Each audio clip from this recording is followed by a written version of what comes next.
Not the plan, but we're gonna surrender.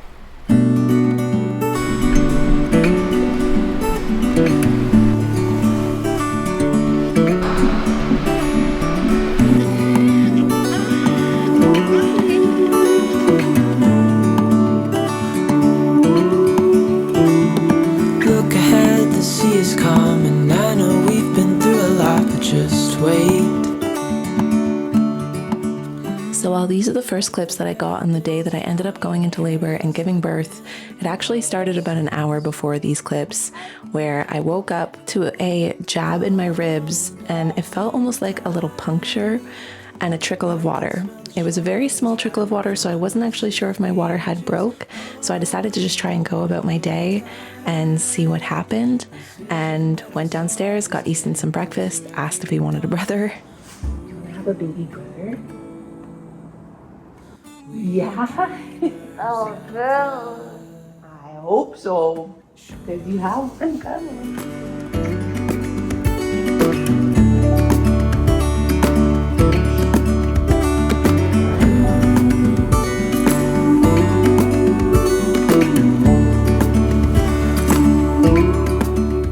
Something that ended up being kind of serendipitous is that both of my boys were born during sunflower season, and these are how the sunflowers looked in the front yard on the day my second was born. So my water just broke. Easton, mommy has to go inside, honey. Baby, do you want to go get a popsicle? Okay. Okay, perfect. Yeah, we're walking around and I was pretty sure my water broke this morning, but I can confirm more of it definitely just broke, so. It's getting closer every dawn. So I kept getting little trickles that I knew wasn't me going to the bathroom. And finally I decided to call my midwife. She wasn't able to come see me because she was at another house visit pretty far away. So she had to send a midwife that I hadn't had before. And when that midwife came, she confirmed that the trickles were water through a little swab test, but she was worried that there might be meconium. So that ended up with my home birth getting scrapped and us going to the hospital.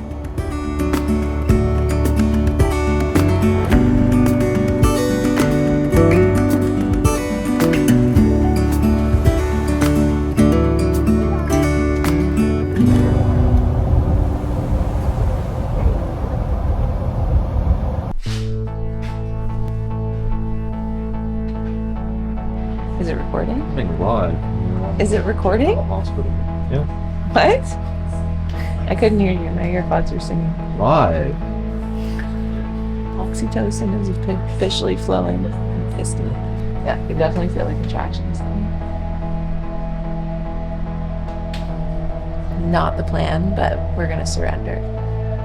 While I might not have gotten my home birth, my overall plan was to go with the flow and follow my midwife's suggestions. It ended up being good that we were at the hospital because baby's heart rate was all over the place, but I was able to get an IV and some hydration, and that stabilized.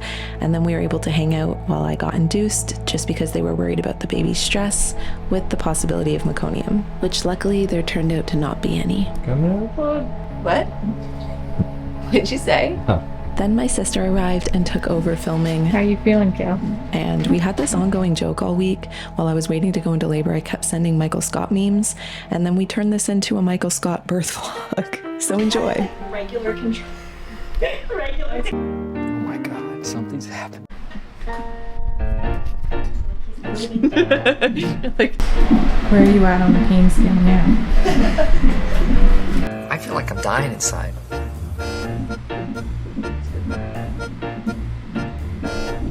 What would you give it on the pain scale? I'm still in the safe spot. What you need to do. Down you go. They're definitely getting more intense. Would you say a 6 on that one? I don't like that pain scale. No, don't like that. I hated that with like between a 6 and a 7? Oh my God! Okay, it's happening. Everybody stay calm. What's the procedure, everyone?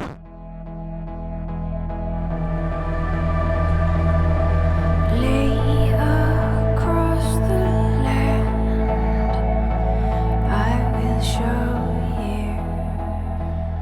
While I might not have been doing my home birth, I was trying to still stay as close to my plan as possible. So I popped in my AirPods, played the playlist I had set, which was a bunch of nature ambiance music, and I went into this mental headspace where I focused on walking into an ocean and releasing into the waves of the contractions. And with each wave, I imagined from afar I could hear my baby calling out to me, coming closer and closer. I'm sure you can hear him now as I'm doing the voiceovers.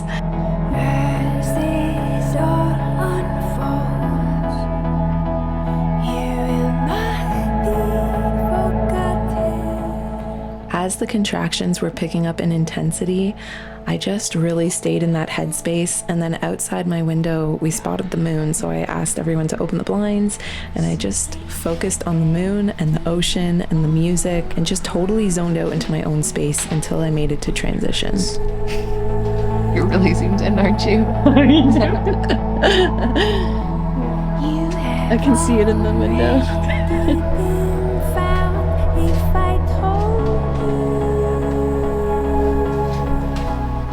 It's crazy to me that I had forgotten what this pain felt like from my first labor, and I already forget what this felt like looking back on it. I just remember it being really intense and started to build really, really fast. Please don't worry about a thing, 'cause I am here. Do you believe me when I needed new coping mechanisms, so I opted to try some laughing gas. I ended up putting my hair up. I was no longer laughing between contractions. I was just totally waiting for the next ride to hit. Ryan tried to do counter pressure on my hips, but nothing felt like it was helping. My midwife said, "You're gonna know when you're ready to push. You're gonna feel it in your body," and I was not ready for that experience because it was so fast and intense, and it all took a turn so quickly. It just got to a point where I was no longer coping. I remember asking for the epidural, her saying it's just way too late, and then all of a sudden the next contraction, I was ready to go. echo your name into the blue? You're doing so good, Karen.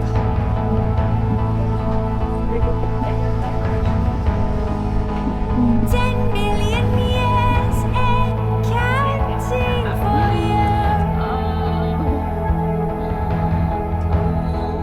You don't need to worry about one thing.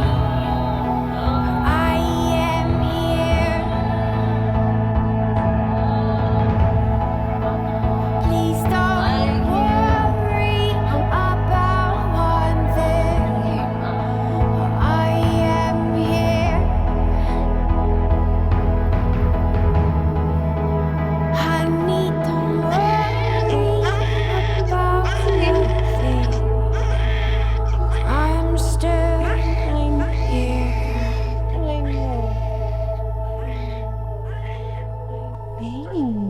And there he was.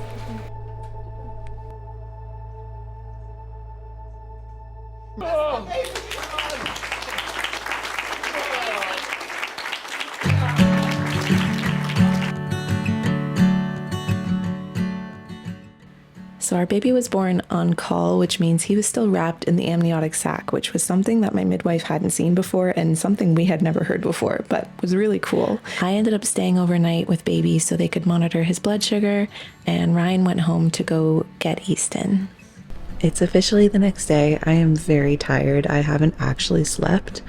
I think I got like 40 minutes in, around 8 or something like that. But we're still here. We're just monitoring his blood sugar because he's a wee bit small. But we are going to be here till 10. Ryan's on his way with a cinnamon dolce latte, God bless, and Easton. And they're going to meet each other, and it's going to be a moment. So really looking forward to that. Hopefully going to get some sleep during the day today. And then Ryan and Easton will come back and pick us up tonight. Here? You want to give him a hug? Thank you so much.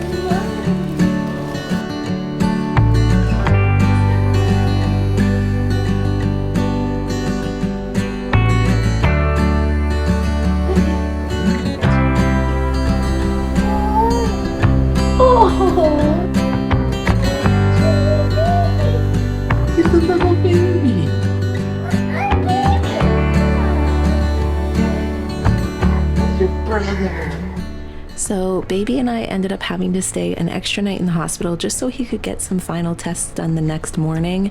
And I was getting really sick of eating the hospital food, so finally by the next day, I was ready to go home and climb into my own bed.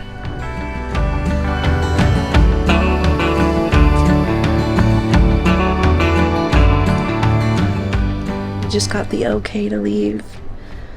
I so stupidly packed leggings.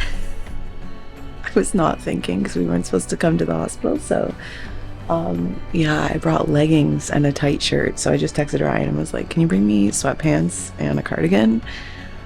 And him and Easton are gonna come pick us up and we're gonna go home. We cluster fed through the night, so I haven't really slept very great, but I've definitely gotten like an hour in here, an hour in there. So yeah, definitely tired. Very excited to go home, shower, be in my own bed, get into comfy clothes at home, have my own food. So that's the plan.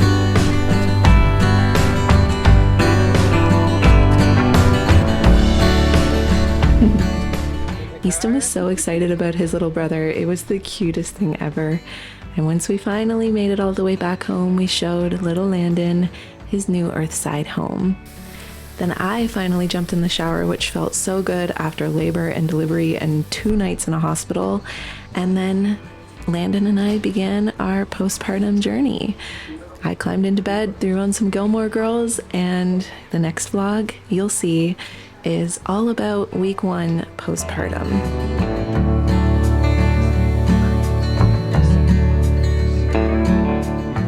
Oh, also, I forgot to mention, he was born on Steve Carell's birthday, which ended up being perfect. I just wanted to call and wish you a happy birthday. Well, today's not my birthday, so. Really? Because I thought we had the same birthday. Happy birthday, Michael. Thanks.